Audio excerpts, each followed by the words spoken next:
10 seconds, 5 seconds.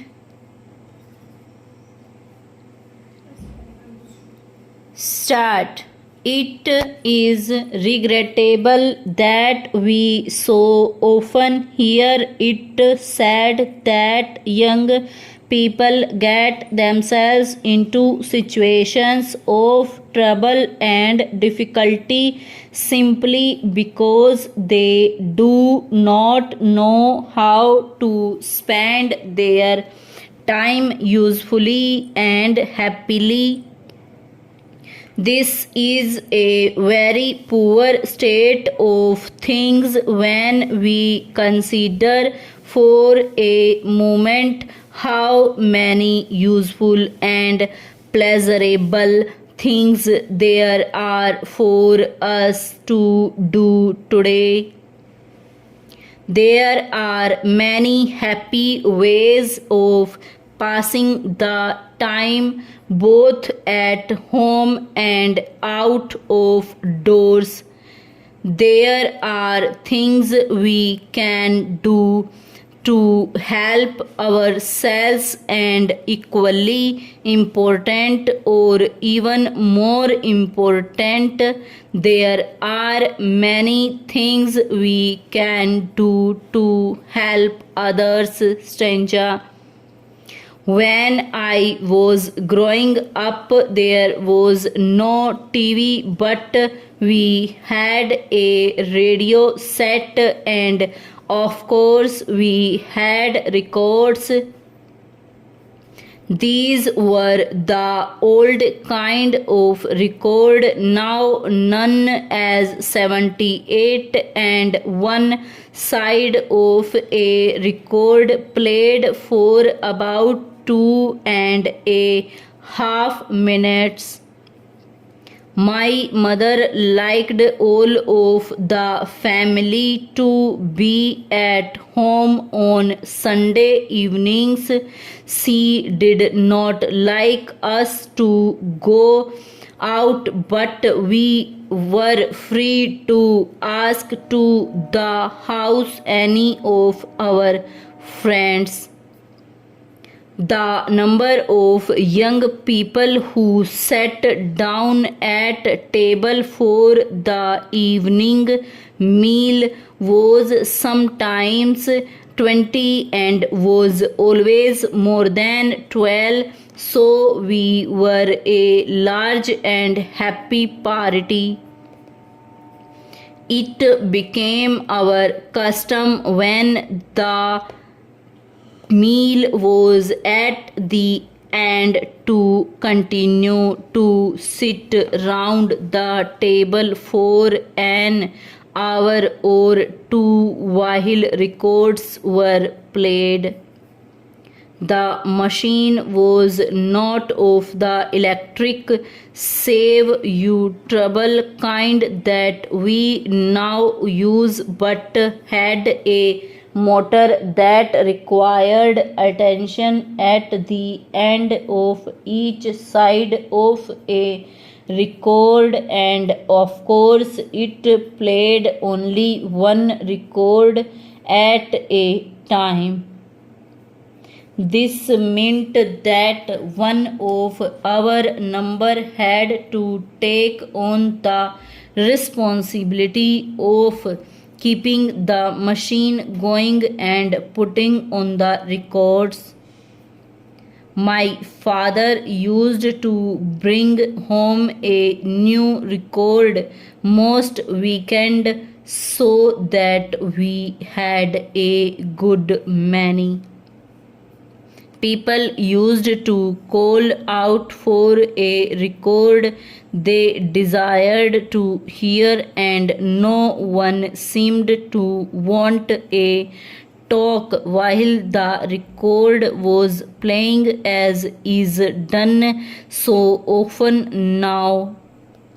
Therefore, we were able to hear the records in peace, and we got to keep every detail of them. Stranger.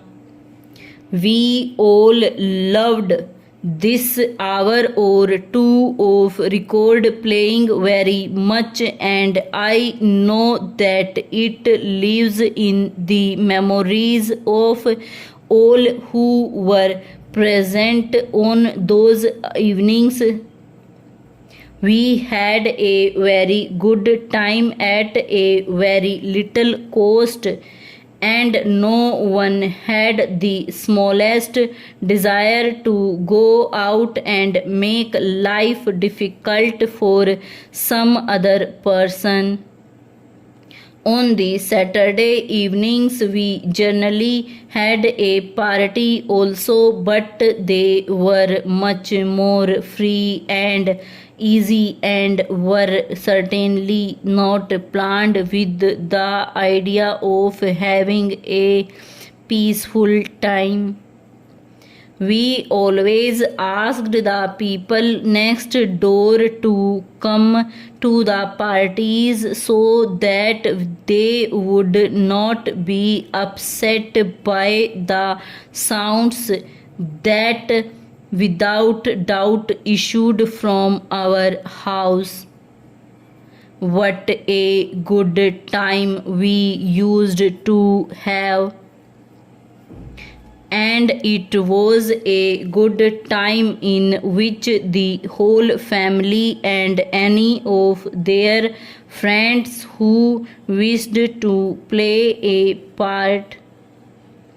I expect my mother had to work hard on Fridays, but we all did something to help, and there is no doubt that everyone seemed to like those weekends. Stanza.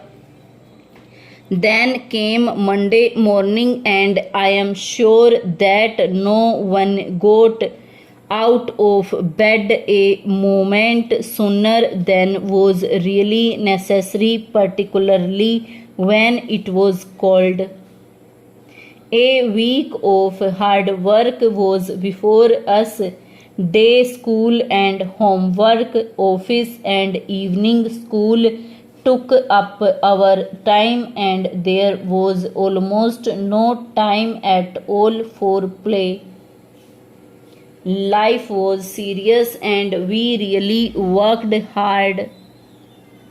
Our life at that time was made up a working hard throughout the week and playing hard at the weekend.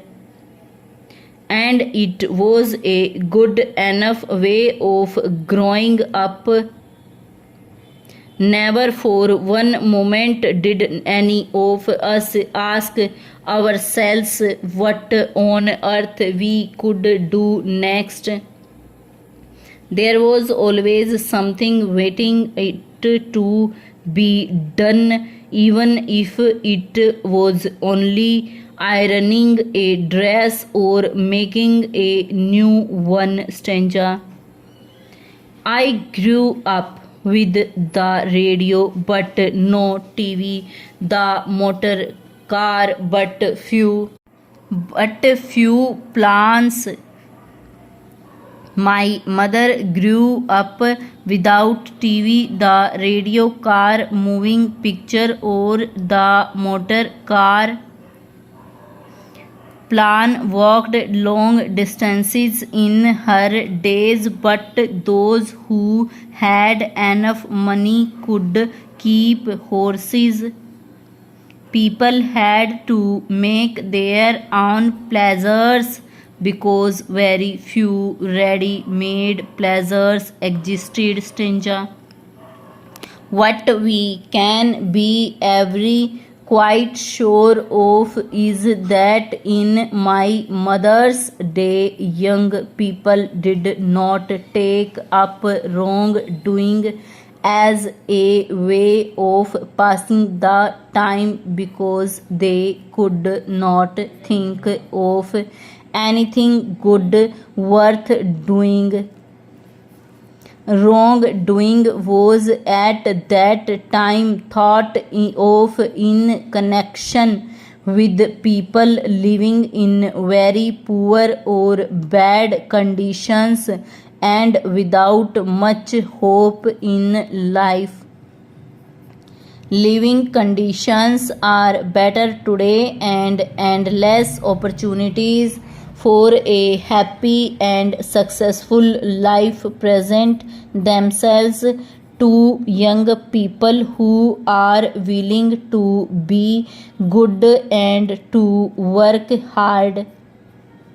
I hope that my readers are not numbered among those who can think of nothing worthwhile to do in their free time. Stop.